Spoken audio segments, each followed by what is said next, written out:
नमस्कार साथियों, मैं रिंकू सैनी श्री श्याम क्लासेज के यूट्यूब चैनल पर दोस्तों आप सभी का स्वागत और हार्दिक अभिनंदन करता हूं।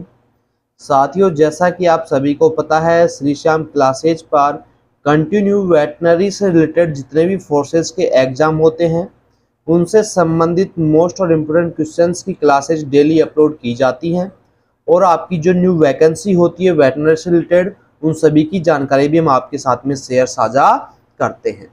दोस्तों, काफ़ी भाइयों के कमेंट आ रहे थे कि वेटनरी कैनलमैन की एक अलग से वैकेंसी होती है, पोस्ट होती है, इसके लिए क्वेश्चंस कहाँ से रहते हैं, क्या इसका मैटर रहता है, क्या सिलेबस रहता है।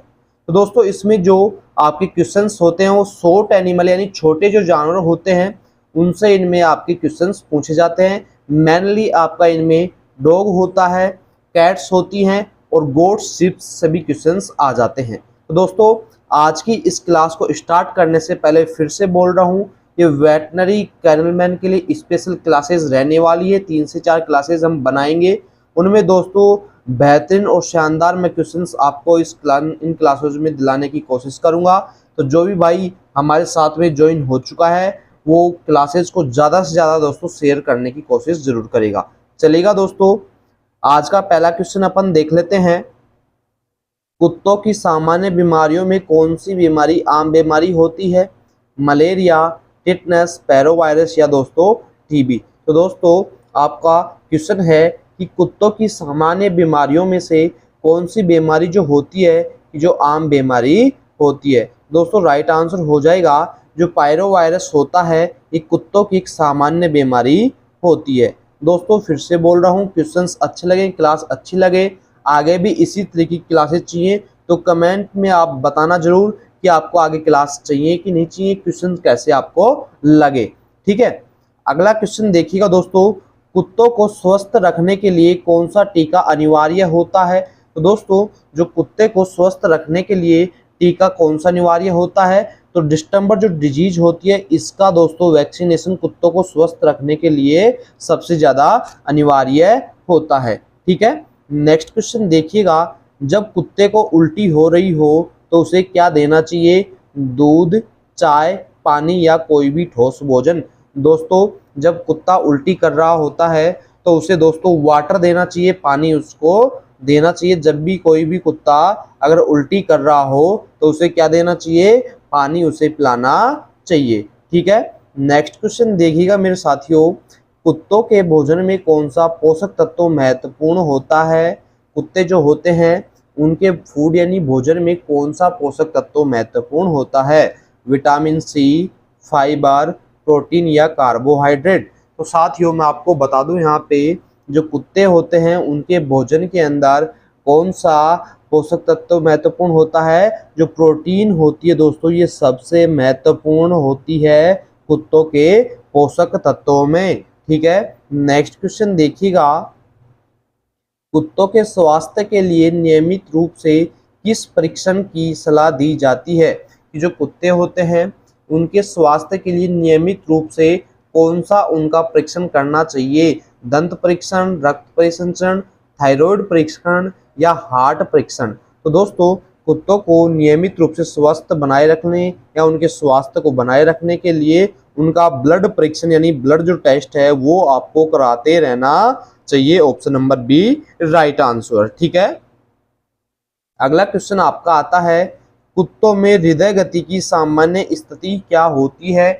यानी आपको उसकी हार्ट बीट बतानी है कि सामान्य स्थिति में जो डॉग होते हैं कुत्तों की हृदय गति क्या होती है। तो दोस्तों, राइट आंसर हो जाएगा जो कुत्तों की हृदय गति होती है 120 से लेकर के 160 बीट प्रति मिनट, यानी 1 मिनट में कितनी बार बीट होगा उसका हृदय? 120 से 160 जो नॉर्मल होता है सामान्य स्थिति में। यानी अपन बात कर सकते हैं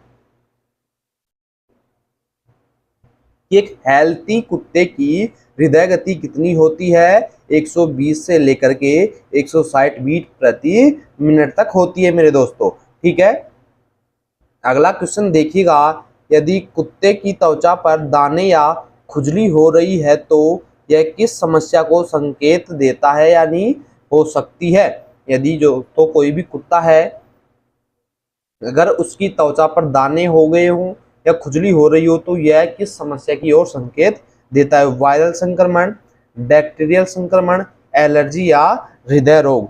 दोस्तों त्वचा पर दाने या खुजली होना किसकी ओर संकेत करेंगे? एलर्जी की ओर। दोस्तों ये संकेत करते हैं उस लोगों को, कुत्ते को क्या हो गई है? एलर्जी हो गई है, त्वचा से संबंधित यानी स्किन रोग उसे हो गया है। ठीक है, अगला क्वेश्चन देखिएगा, कुत्तों को पेट की समस्या जैसे दस्त या कब्ज से राहत देने के लिए कौन सी बात ध्यान में रखनी चाहिए? कि जो कुत्ते होते हैं उनको पेट की समस्या जैसे दस्त और कब्ज से राहत देने के लिए कौन सी बात ध्यान में रखनी चाहिए?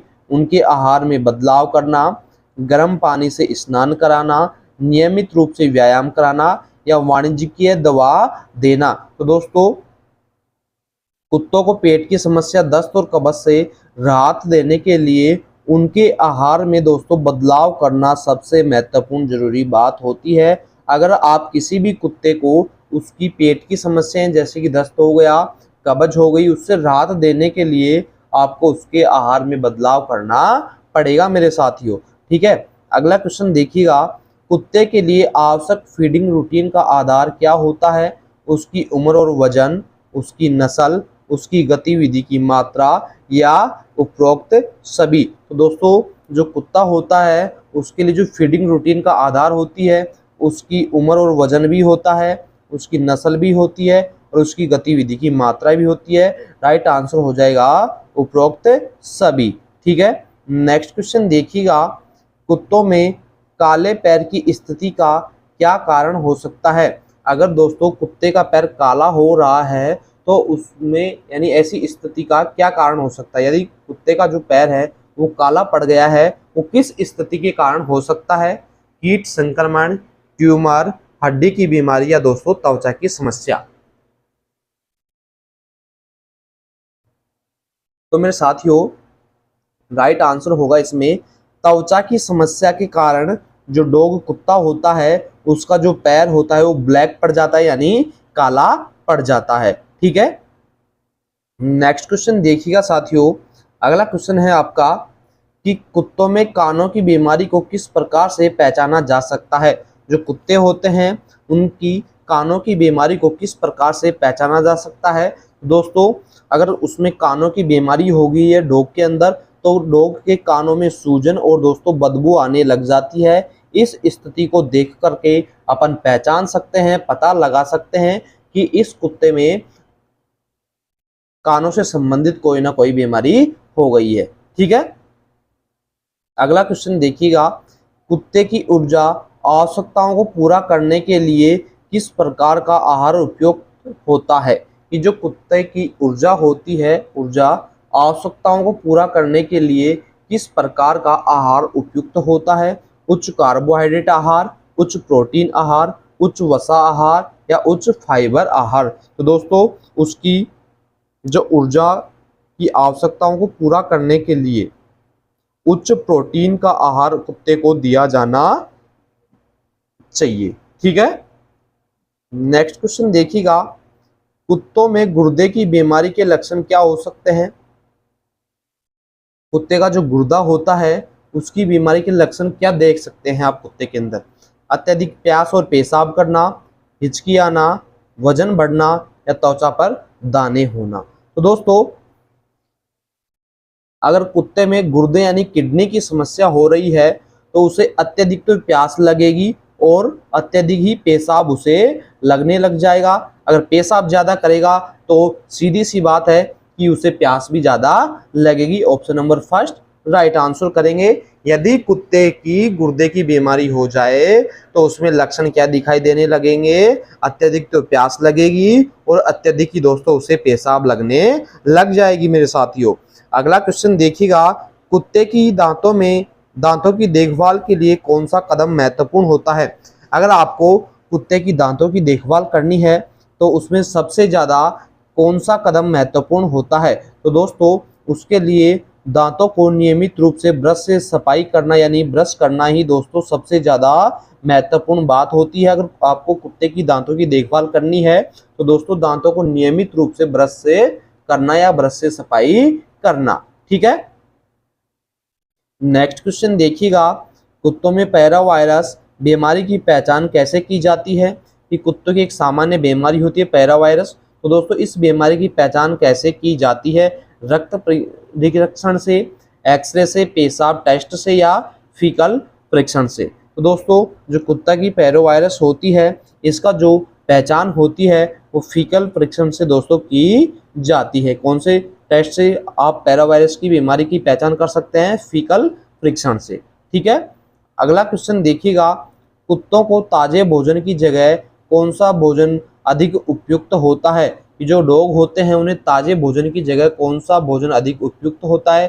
पैक्ड और बैलेंस्ड डॉग फूड, मानव भोजन, केवल हड्डियां या केवल दूध। तो दोस्तों जो पैक्ड और बैलेंस्ड डॉग फूड होता है ये कुत्तों को ताजे भोजन की जगह सबसे अधिक उपयोगी होता है, यानी उपयुक्त होता है। कौन सा? पैक्ड और बैलेंस्ड जो फूड होता है वो।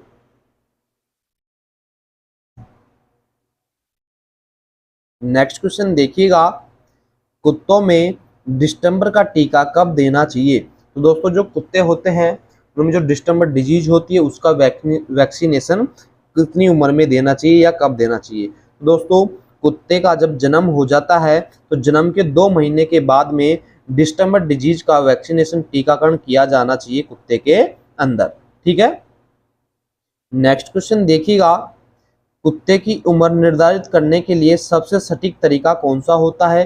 कि अगर आपको कुत्ते की उम्र निर्धारित करनी है तो उसके लिए सबसे आसान और सबसे सटीक तरीका कौन सा होता है? तो दोस्तों उसकी उम्र ज्ञात करने के लिए दांतों की स्थिति की जांच की जाती है कि कितने उसके दांत बच रहे हैं, कितने खराब हो गए हैं और कितने प्रतिशत अच्छे दांत हैं उसके। दोस्तों फिर से बता रहा हूँ, कुत्ते की उम्र निर्धारित करने के लिए सबसे अच्छा और सटीक तरीका कौन सा है? उसकी दांतों की स्थिति की जांच करके आप उसकी उम्र का पता लगा सकते हैं।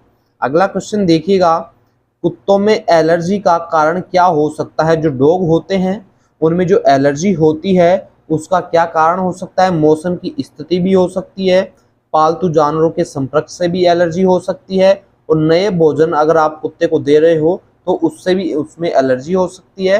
तो राइट आंसर हो जाएगा उपरोक्त सभी इन तीनों कारणों से दोस्तों कुत्तों में एलर्जी पैदा हो सकती है।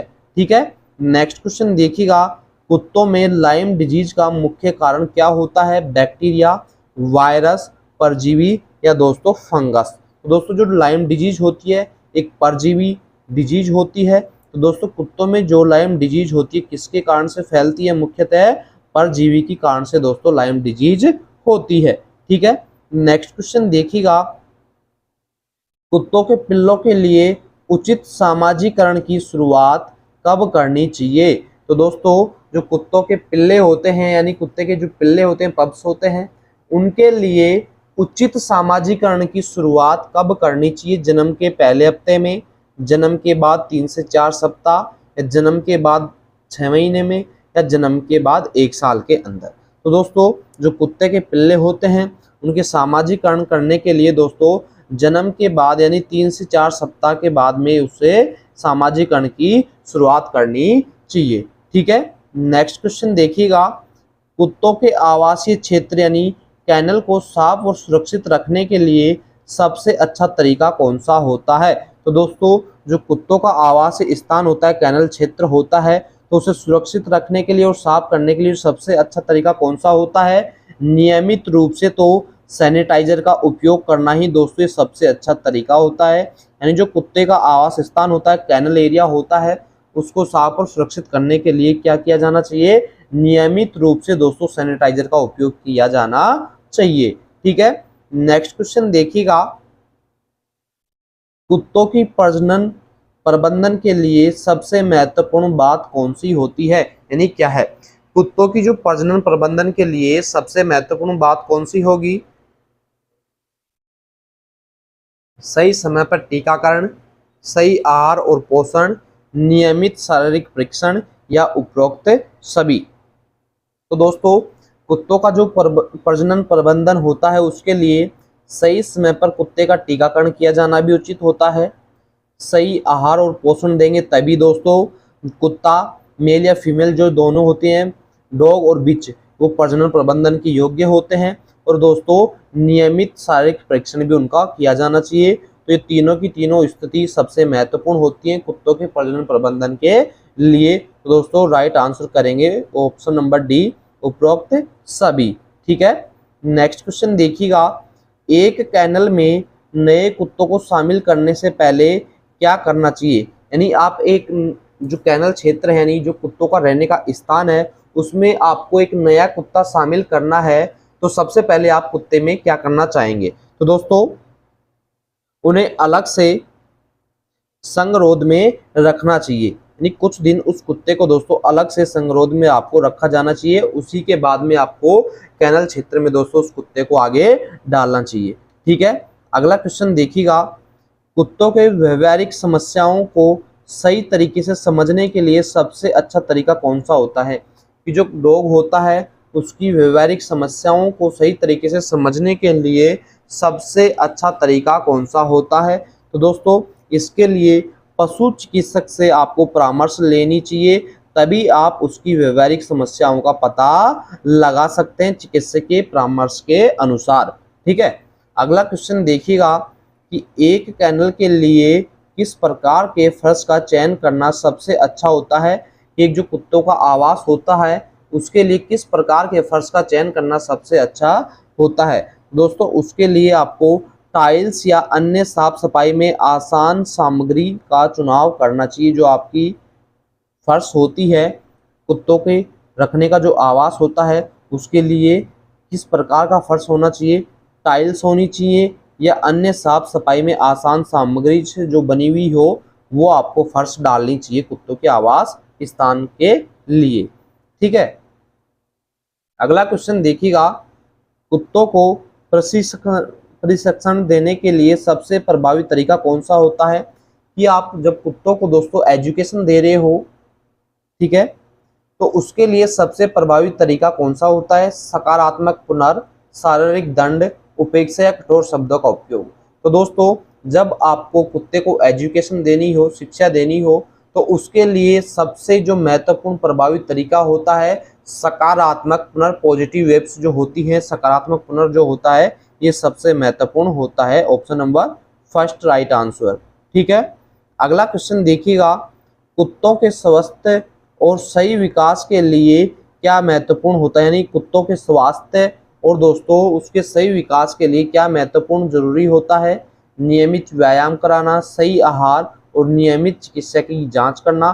तो दोस्तों कुत्तों को स्वस्थ रखने के लिए और दोस्तों उसके सही विकास के लिए ये तीनों ही चीज़ें सबसे ज़्यादा जरूरी होती हैं। राइट आंसर हो जाएगा उपरोक्त सभी। ठीक है, नेक्स्ट क्वेश्चन देखेंगे, कुत्तों के लिए एक सुरक्षित और आरामदायक कैनल सेटअप के लिए कौन सी बात सुनिश्चित करनी चाहिए। पर्याप्त स्थान और अच्छा वेंटिलेशन, केवल एक ही प्रकार का भोजन, केवल दिन में 1-2 बार पानी देना या नियमित रूप से बाहर की यात्रा। दोस्तों जो कुत्ते होते हैं एक सुरक्षित और आरामदायक कैनल सेटअप करने के लिए उनमें पर्याप्त स्थान होना चाहिए और एक अच्छा वेंटिलेशन होना चाहिए एक अच्छे कैनल के लिए। ठीक है, अगला क्वेश्चन देखिएगा, एक कैनल में कुत्तों के स्वास्थ्य की निगरानी के लिए कौन सा रिकॉर्ड रखना महत्वपूर्ण होता है। तो दोस्तों उनका वैक्सीनेशन रिकॉर्ड भी आपको रखना चाहिए, उनकी भोजन की मात्रा के बारे में भी आपको जानकारी होनी चाहिए और गतिविधि का समय भी आपको उसमें पता होना चाहिए। तो तीनों ही चीज़ें दोस्तों एक कैनल में कुत्तों को स्वास्थ्य की निगरानी के लिए दोस्तों सबसे अधिक रिकॉर्ड, अच्छे रिकॉर्ड रखने चाहिए। तो उपरोक्त सभी आपका राइट आंसर हो जाएगा। यानी वैक्सीनेशन का रिकॉर्ड भी होना चाहिए, भोजन की मात्रा की गतिविधि, भोजन की मात्रा का रिकॉर्ड भी होना चाहिए और उसकी गतिविधि का समय का रिकॉर्ड भी आपके पास में होना चाहिए। ठीक है, अगला क्वेश्चन देखिएगा, एक कैनल में कुत्तों के स्वास्थ्य के लिए सबसे अच्छा आहार क्या होना चाहिए। कि एक जो कैनल होता है, कैनल फिर से बता रहा हूं मैं आपको, कुत्तों के रखने का जो स्थान होता है, रहने का जो स्थान होता है, उसे आप कैनल बोलते हैं। तो दोस्तों कुत्तों के स्वास्थ्य के लिए सबसे अच्छा आहार कौन सा उन्हें देना चाहिए। तो दोस्तों राइट आंसर हो जाएगा उच्च गुणवत्ता वाला जो वाणिज्यिक के डॉग फूड होता है, ये कुत्ते को आपको देना चाहिए। ठीक है, नेक्स्ट क्वेश्चन देखिएगा, कुत्तों के लिए एक आदर्श जीवन शैली की योजना में कौन सी बात शामिल होनी चाहिए?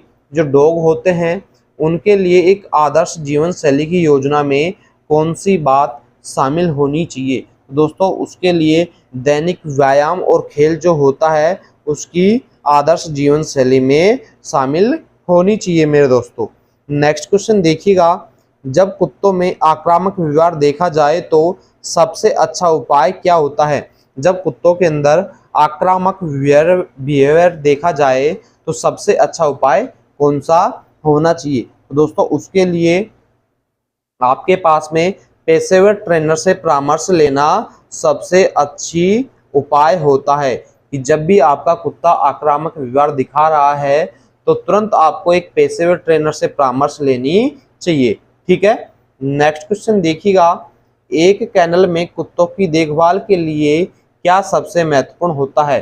कि जो कुत्तों का एक रहने का स्थान होता है उसमें दोस्तों कुत्तों की देखभाल के लिए सबसे महत्वपूर्ण क्या होता है? तो दोस्तों नियमित रूप से साफ सफाई और सैनिटेशन जो होता है उस जगह का वो रोजाना होता रहना चाहिए। ठीक है, यानी उस एरिया की साफ सफाई भी होनी चाहिए और सैनिटेशन भी उसका होना चाहिए।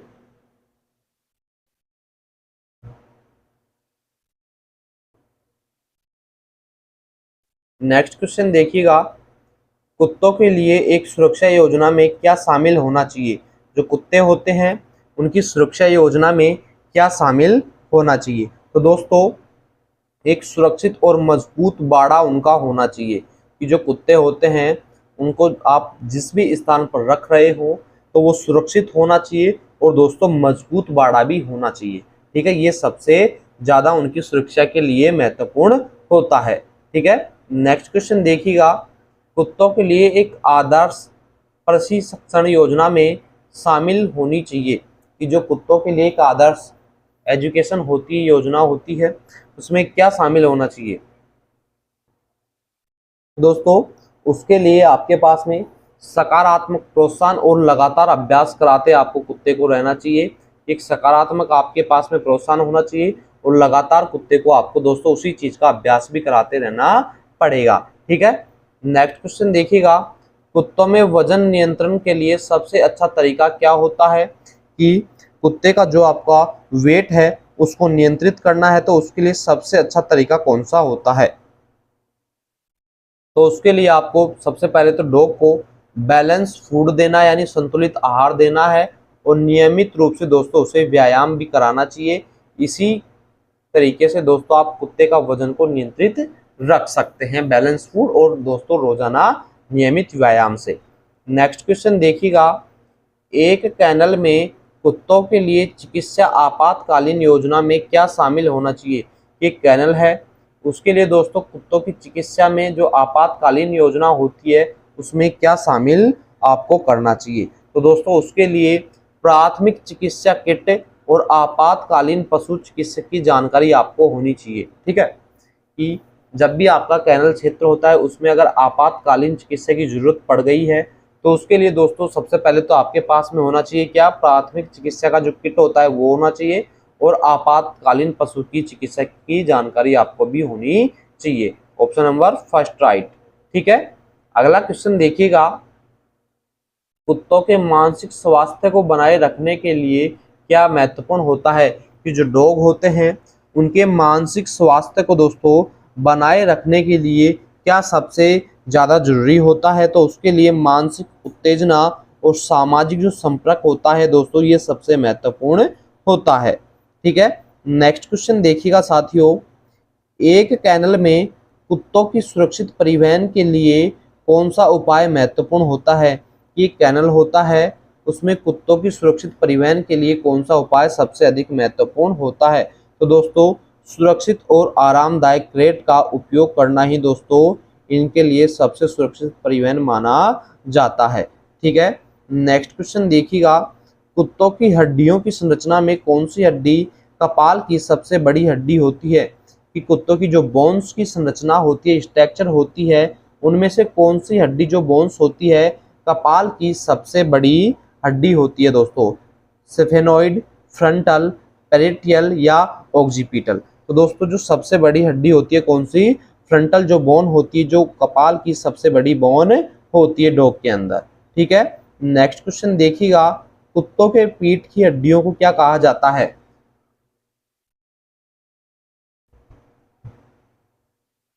क्वेश्चन क्या है? कुत्ते की जो बैकबोन होती है यानी पीठ की जो हड्डी होती है उसे क्या कहा जाता है? कक्षीय हड्डियां, वर्टिब्रा, कलाई की हड्डियां, दोस्तों टीबिया।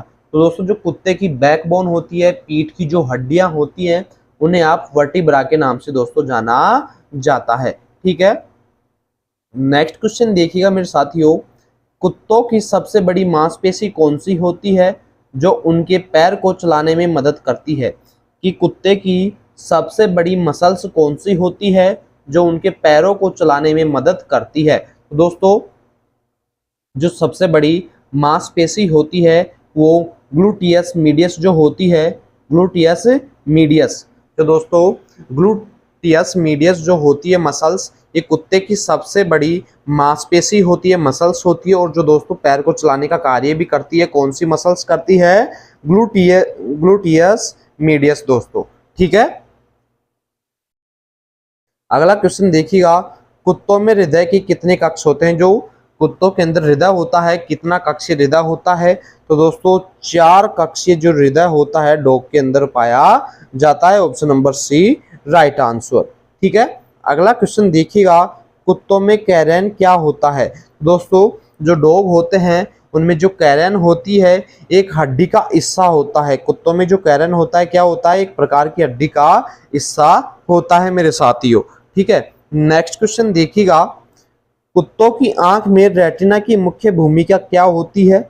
जो कुत्ते होते हैं उनकी आंख में जो रेटिना होती है उसकी सबसे ज्यादा महत्वपूर्ण भूमिका क्या होती है?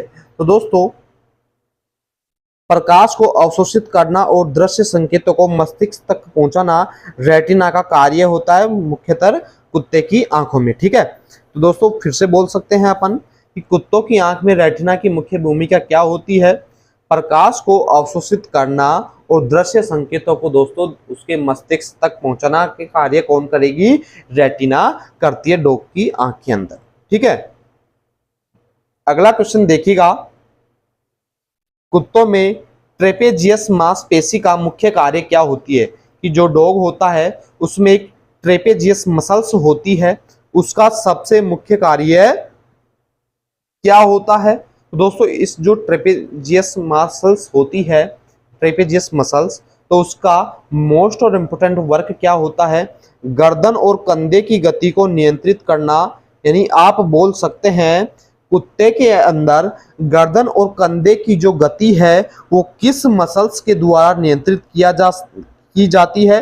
तो ट्रेपेजियस जो मसल्स होती है उसके द्वारा कुत्ते की गर्दन और कंधे की जो गति होती है दोस्तों उसे नियंत्रित किया जाता है। ठीक है, नेक्स्ट क्वेश्चन देखिएगा, कुत्तों की नाक में ओल्फैक्टरी रीजन की भूमिका क्या होती है? जो कुत्ता होता है उसकी नाक के अंदर दोस्तों ओल्फैक्टरी रीजन होता है, तो उस रीजन की भूमिका क्या होती है? तो दोस्तों उस रीजन की यानी जो ओल्फैक्टरी रीजन होता है उसकी भूमिका क्या होगी?